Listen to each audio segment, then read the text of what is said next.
시청자 여러분, 오늘 우리는 단순한 숫자 노름이 아니라 의미 있는 변화의 징후를 해부합니다. 지난 24시간 조용하던 암호화폐 시장을 깨우는 굵직한 신호가 포착되었죠. 수천만 명에게 스마트폰으로 클릭이라는 일상적 행동을 통해 각인된 이름, 파이네트워크가 무려 24% 급등했습니다. 이건 차트 위에 초록막대 하나로 설명할 수 있는 일이 아닙니다. 오랜 침체와 회의론 속에서 미세하게 축적되던 기대가 어느 순간 점화될 때 보이는 특유의 불꽃, 바로 그 징후입니다. 한때 주류 금융권과 분석가들 다수에게 실험적 리워드 시스템 혹은 포인트 적립 모델로 치부되던 프로젝트가 개발팀의 일련의 전략적 전진과 맞물려 가격으로 신호를 보냈습니다. 조용한 거인처럼 잠복해 있던 파이네트워크라는 이름이 드디어 시장을 흔들고 있는 것입니다. 그렇다면 오늘 우리 분석의 초점은 분명합니다. 24%라는 숫자 그 자체가 아니라 그 숫자를 밀어올린 보이지 않는 토대 커뮤니티의 정화, 데이터의 신뢰, 금융표준과의 접속, 그리고 유틸리티 중심 생태계 구축을 렌즈 삼아 배후 메커니즘을 끝까지 파고듭니다. 이 급등이 견고한 기반 위에서 발화한 촉매인지 아니면 짧은 호흡의 투기적 흔들림에 지나지 않는지 차분하게 검증하겠습니다. 무엇이 스파크를 만들었는가? 이 네트워크가 자랑하는 거대한 신원 확인, KYC 돌파는 무엇을 말하는가? 글로벌 은행 메시징 표준인 ISO 2022와의 결합은 실체 있는 도로인지 아니면 과장된 홍보의 브리핑인지, 그리고 더 근본적으로 탈중앙화 경제에서 파이네트워크가 차지할 진짜 자리는 어디인가? 먼저 정화된 커뮤니티의 힘을 봐야 합니다. 가격은 표면이고 공동체의 질은 심층입니다.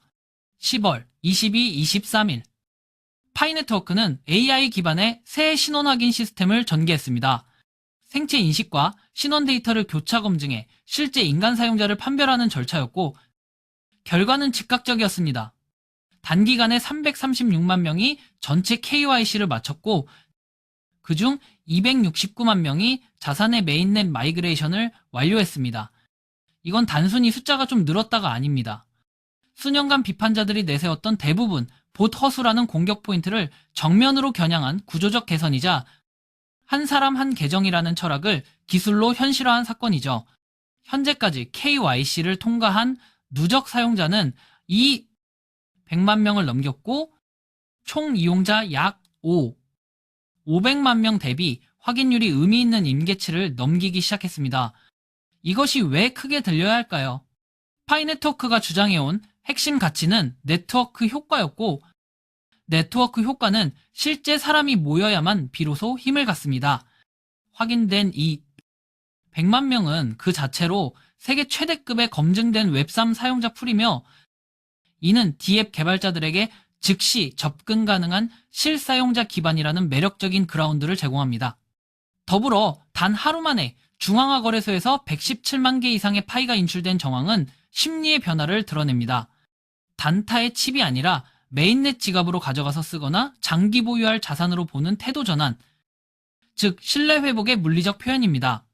이 신뢰는 2차 시장의 유통 물량을 순간적으로 억제하며 가격의 상방 압력으로 곧장 번역됩니다. 둘째, ISO 2022 및 S2IFT 연계라는 외부 지평을 봅니다. KYC가 내부 신뢰를 다지는 기둥이라면 ISO 2022는 외부 금융세계로 나가는 브리지입니다. 11월 22일을 기점으로 표준 채택이 공식화될 거라는 전망과 함께 국제은행 결제 네트워크가 이미 2025년 11월 마이그레이션 데드라인을 두고 해당 표준으로 옮겨가고 있음은 널리 알려진 바입니다. ISO 2022는 코인이 아니라 언어입니다. 금융 메시징의 공통 언어.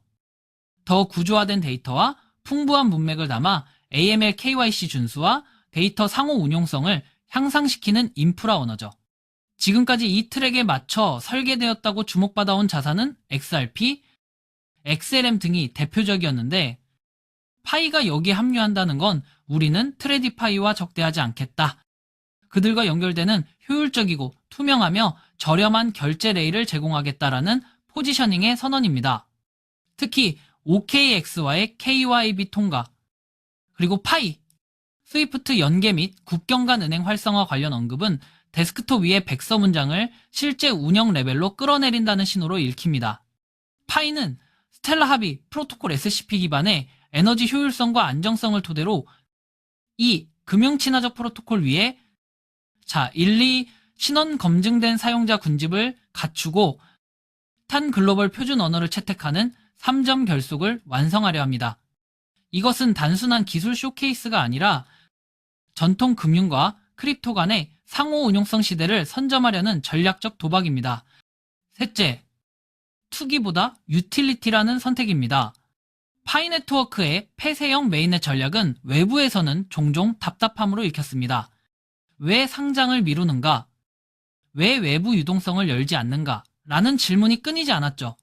그러나 유틸리티 우선 관점에서 보면 이 폐쇄성은 버그가 아니라 의도된 인큐베이터였습니다. 외부 투기 유입을 차단한 채 내부에서만 앱을 설계 테스트하게 하자. 개발자들은 팔아치울 토큰이 아니라 사용자가 자발적으로 파일을 쓰고 싶은 서비스를 만들어야 했습니다. 10월 초 테스트넷에 덱3, 유동성 풀, 토큰 생성 도구 등 디파이 툴체인이 공개되면서 개발의 속도는 가속됐고 2025 파이, 해커톤 8 10월, 총 상금 16만 PI 이 그 불을 지폈습니다. 전자상거래 교육 AI 거버넌스 등 다방면에서 210개 플러스 디앱이 메인넷 테스트넷에 걸쳐 운영검증 단계로 올라왔고 에이프 스튜디오를 경유한 수만 개의 개발 파이프라인이 뒤따르고 있습니다. 과거 해커톤에서 탄생한 상용 앱의 전래매프, 어브PI, PI, 누크 등까지 고려하면 파이는 가격을 먼저 만드는 방식이 아니라 쓸모를 먼저 만드는 방식으로 공동체가 경제를 안쪽에서 바깥으로 증식시키는 모델을 실험 중입니다.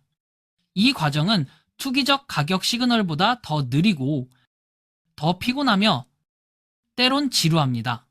하지만 한번 응집된 네트워크 유틸리티는 가격이 내려도 사라지지 않고 다음 사이클에 더 큰 탄성으로 돌아오는 경향이 있습니다. 넷째, 빙산의 아래를 직시해야 합니다. 현재 약 0, R50, 26달러 선이라는 가격 레벨은 2월의 IOU 기준 고점약이 98달러 대비 여전히 크게 낮습니다. 전망은 비관형, 2달러부터 낙관 2030년 6달러까지 갈라지죠. 그 사이 가장 큰 코끼리는 공급입니다. 잠겨있는 물량, 베스팅 스케줄, 오픈 메인넷 전개 시 순차적 해제가 만들 매도 압력, 이 모든 것은 실제 수급 곡선 위에서 냉정한 변수로 작동합니다.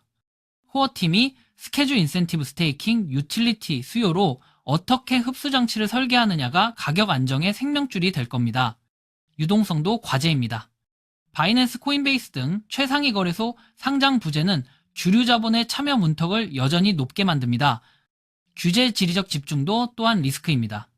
특정 지역의 노드가 편중되어 있다는 분석은 네트워크의 탈중앙성에 질문을 던지고 해당 권역의 규제 변화에 취약할 수 있음을 내비칩니다. 즉, 파이의 과제는 단순 상장 이슈나 단기 매도 압력의 차원이 아니라 복잡한 글로벌 규제 스펙트럼을 정면 돌파하면서 동시에 유틸리티주도 수요로 공급 해제의 파도를 흡수할 수 있음을 증명하는 일입니다. 결코 쉬운 길이 아닙니다. 그럼에도 우리는 이 프로젝트가 던지는 메시지를 분명히 읽을 수 있습니다. 파이 네트워크의 24% 급등은 갑작스러운 행운이 아니라 지난 수개월간 이어진 3가지 기둥 KYC 혁신을 통한 네트워크 합법화, ISO 2022C부터 접속을 향한 외부 브리지 구축, 그리고 유틸리티 우선 인큐베이션의 교차점에서 나온 신호입니다. 실험에서 실행으로, 아이디어에서 사용으로, 공약에서 행동으로 옮겨가는 장면이 가격이라는 간판에 잠깐 비친 것일 뿐입니다. 물론 미래는 보장되지 않습니다. 베스팅 해제의 압력, 메가거래소 부재의 병목, 각국 규제에 가팔라지는 언덕, 그 어느 것도 가볍지 않습니다. 하지만 이 프로젝트가 실험하는 가치, 즉 사람이 먼저인, 경제 유틸리티가 먼저인 가격이라는 패러다임은 다음 사이클의 룰을 다시 쓰려는 시도 그 자체로 의미가 있습니다.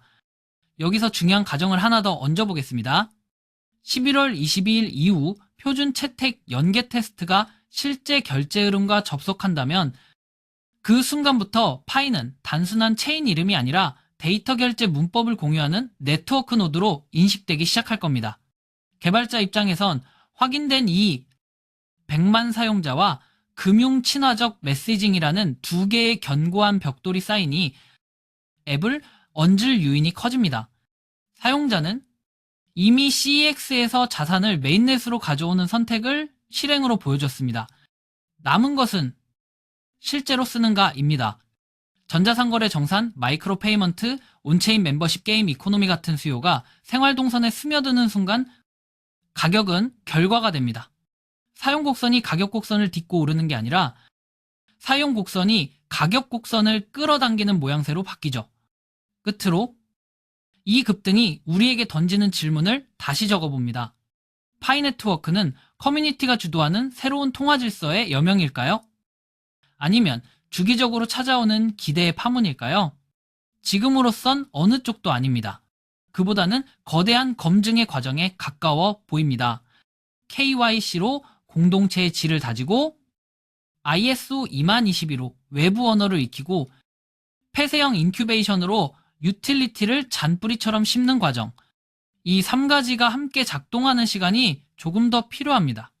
그러나 분명한 건 있습니다. 가격은 이미 신호를 보냈고 사용자는 지갑에서 대답하기 시작했습니다. 이제 파트너십이 규제의 정합성이 뒤따라야 합니다. 준비 단계는 거의 끝났습니다. 진짜 시작은 이제 막 여러분이 이 영상을 보고 있는 바로 지금 열리고 있습니다. 시청자 여러분은 어떻게 보시나요? 파이 네트워크의 이 전환점이 유틸리티가 가격을 정의하는 시장의 서막이 될까요? 아니면은 또 하나의 과열과 냉각의 역사로 남을까요? 여러분의 경험과 시각을 댓글로 남겨주세요. 서로의 데이터를 나누고 서로의 의문을 검증하고 함께 다음 장을 써 내려가 봅시다. 오늘 분석이 도움이 되셨다면 구독과 알림 설정 잊지 마시고요. 다음 에피소드에서는 메인넷 유틸리티 확장의 실제 사용 흐름집을 정산, 멤버십, 그리고 창작자 경제가 가격 탄성에 어떻게 연동되는지 구체적 사례로 더 깊이 들어가 보겠습니다. 감사합니다.